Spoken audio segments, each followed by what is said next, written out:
Hello, my lovely humans. Welcome back to my channel. If you want to see how I decided to dress like this and get all Miss Fisher 1920 flapper style, I will link to it up there. That was Monday's video. Today is Friday, and it is the last video of Mystery March. I hope that you guys were enjoying it. And so today's video is our final tier list for the day. And it is going to be my top favorite detectives. These do not exactly line up with my top favorite mystery series. Some of them have some overlap, but as would be natural, but it's not a 100% one-to-one list. So these are the people either within the series who do the detecting or who give so much assistance in detecting that they contribute. So we're going to start, and I have my list over here. That's where I'm going to be referring to, and I was very intelligent and did not rewrite them in the straight order. They're just sort of all over the place, so that's on me. That's what I did to myself. But anyway, we're going to start with number 8 because 8 is my favorite number, and this is Ranger. Ranger is from the Janet Ivanovich Stephanie Plum series. He is a frequent love interest of the main character Stephanie Plum, and he's this sexy, hot, bodybuilding security.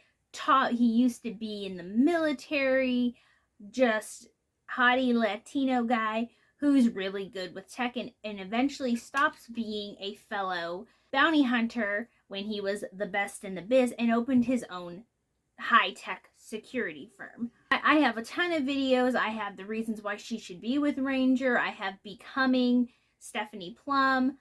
I got all those things. She comes up in other tier lists, but he's on the list at number 8 because he actually, for being such a baddie, he gets himself into a lot of trouble and Stephanie has to save him. Now, more often in smaller events, he rescues and saves her. He hides tracking devices on her, which she hates most of the time, but it ends up saving her life. However, there have been a lot of very big, story plotline situations where she has had to save him. And for that reason, he's constantly her assistant. He can get her information that nobody else can. And because he's not fully on board with 100% on the side, he's not lawful good, okay? He's not lawful good. He's more like chaotic neutral in his doings. Another secondary detective on our list at number 7 is Senior Detective Inspector Jack Robinson from Miss Fisher's Murder Mysteries. And this is really fun because he starts out not liking Miss Fisher at all because of her meddling. He is an actual legal, hands tied to the law detective, and he ends up on all the same cases as Miss Fisher, naturally, because there's crime afoot and he's the inspector. And he always ends up kind of finding her, usually also following the chaotic neutral trail, while he is very much lawful good. And often offers help. He's a main character, recurring character, and he also provides some insight. They buddy up and duel up to solve crime. For that reason, he is number 7 on my favorite tier list of detectives. Number 6 on the list is Jessica Fletcher. This is the first time she's come up on a list. This is from Murder, She Wrote, played by Angela Lansbury, also known as the voice of Mrs. Potts in the original Beauty and the Beast animated film. And Angela Lansbury is amazing as Jessica Fletcher. She's very suspicious. She has a very famous line of going, "I could be wrong, but I doubt it." She's always very suspicious, and because she is, almost all of her adventures she's doing something innocuous and innocent, like she's gonna go her friend is on a sports team and she's gonna go watch them play the game, and then somebody ends up dead in the locker room.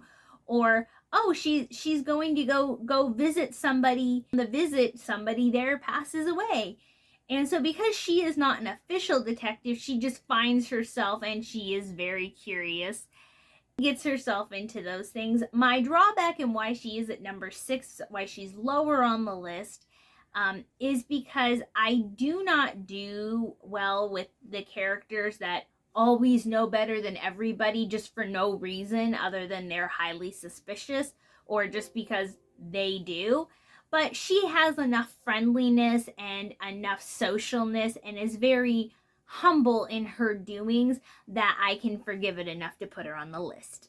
Number 5 on our list is of course, a repeat. This is Aurora Teagarden from Aurora Teagarden Mysteries.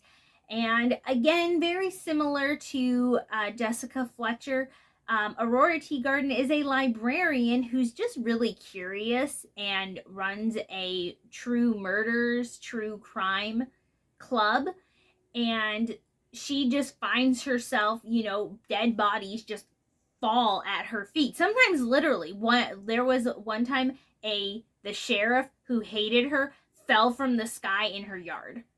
And she was coming out to her car to go to work, and boom. She's able to move a little more easily than cops do, as is very common with a lot of these other people, because people are more suspicious and more guarded around cops. When somebody's not really a cop and not really a detective, people tend to loosen up and be a little more open to sharing information. And she does not think she knows better than anybody else. She just catches on to patterns, or things just stick out to her like, wait, you would have only known that if you were there. And she's just very quick-witted in putting things together. And she's number 5 as opposed to Jessica Fletcher because she gets herself into all kinds of trouble. Her curiosity gets her to near-death experiences constantly. When she's like, I'm just going to go check something out. And, she's like, oh, here's the murder weapon. And then there's the murderer who came to get the murder weapon and things like that. So because she gets herself into trouble and she is so impulsive, she has a lot of realistic imperfections. There we go. Number 4 on our list is Hercule Poirot. He has not shown up on any of my other tier lists this month, but he is an Agatha Christie star staple. Murder on the Orient Express is probably something you would all be most familiar with. The book was amazing, by the way. And Hercule is a detective who, more often than not, sometimes he gets hired to go along on things, but on the Murder on the Orient Express, he was there consequently, and then murder, and he solves it. And because he is a trained, experienced detective, he does pick up and notice things more than other people, but he does show his own flaws and fallacies because he tries not to be overly suspicious. And so by trying to give grace, actually, by trying to show his humanity is kind of what trips him up a little bit, or how we're supposed to interpret it. And so because of that, but because he is also so pointed, and because he is the king of the aha moments, he is very deserving to be on number 4 on my list. Number 3 is Monk. Adrian Monk is the title character, who is a hypersensitive, has every disorder, comorbidity out the yin-yang detective. He is nervous, he's a germaphobe, he's afraid of everything, he's a hypochondriac, just all the things in one, and he's hilarious because for doing all that, he finds himself in sewers, in construction sites that are all dusty and dirty, just all kinds of stuff. And through his pickiness and particularness, he picks up on things really well. Like, no, that's not even. She's an inch taller than she was last time we seen her. That's a legit thing that happened in one of the things where there's a person who's pretending to be another person, but he noticed that the other person was taller all of a sudden.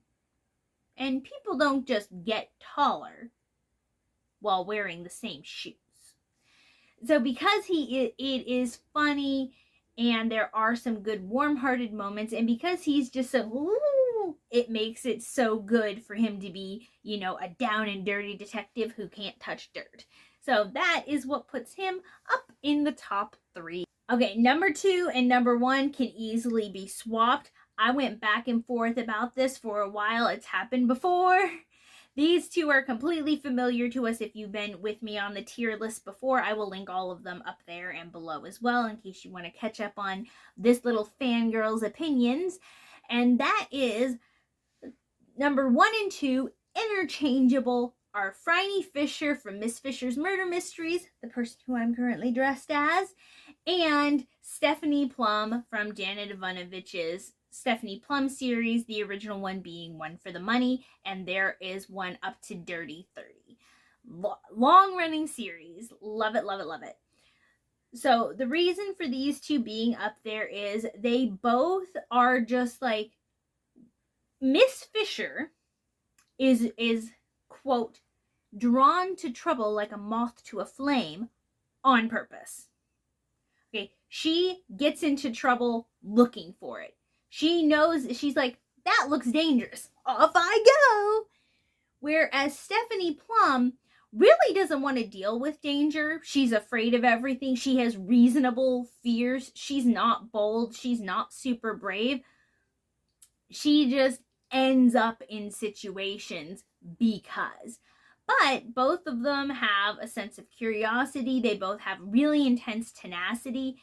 And as soon as someone says, you can't do that because you're a girl, that's when they get it. Have very real person things, and they're feminists on just opposite ends of the spectrum. Miss Fisher is very sensual and wants to get it on with everything that moves. If she thinks you're slightly attractive, she wants it with you tonight. That is how she rolls. Whereas Stephanie Plum does not want to be super sensual because she is riddled with Catholic guilt for having such wanton lust. And she is currently just fiddling between two guys who are both pretty equally hot. Interchangeable, I love both of them. And both of them are, Stephanie Plum she is not smarter than anybody. She is just literally plum lucky. It's the name of one of the books. And that's what it is. She has just some dumb luck by whatever means necessary, whether that's because her grandmother, who's a gossip, gives her some information from the street that otherwise she wouldn't have been able to get. She goes into a store, she spots somebody or something interesting. Miss Fisher, she puts herself in the middle of everything. There is nothing she does that is lucky. It's not by chance. She sets traps very strategically. She doesn't rely on luck. She relies on being good, whereas Stephanie just hopes for the best. And so again, because both of them have they have similarities, but they're very opposite. But I love them both so much. And they are both engaging, entertaining. They show their humanity. They show the sad inner sides of them at various times in the books. They both having flaws, which really gives you that feeling of relatability to them. And so for those reasons, and because they are just good detectives, fiction or not, it's really great to see them win in the end, no matter what. And sometimes they win by accident, which is great. And for that reason, they are numbers 1 and 2 interchangeable on my list. As with all of my tier lists, these are not exhaustive. These are just a fangirl's opinions that I'm sharing with you all. Maybe to get you interested in a new series. If you can disagree with me civilly in the comments down below, tell me if any of my top 8 are also your top favorites, or if you have another detective series or personal detective that you really love, that you're like, oh, if you like so and so, you gotta check out this person, feel free to share that with me. If you like these videos, then you like tier list, whatever it is, I hope that you like me, if you're watching my videos. And if you do, like and subscribe. It's free. Do the little bell things, and I will see you in the next video. Thank you for joining me for Mystery March. This has been so much fun for me. I hope that you guys enjoyed it too, and we are going to have fun going into April. April is not a themed month. I actually, at this moment, on the 24th, Sunday the 24th, have no idea of March, what I'm doing in April. Like, Mystery March consumed me. So, join me for those adventures, humans.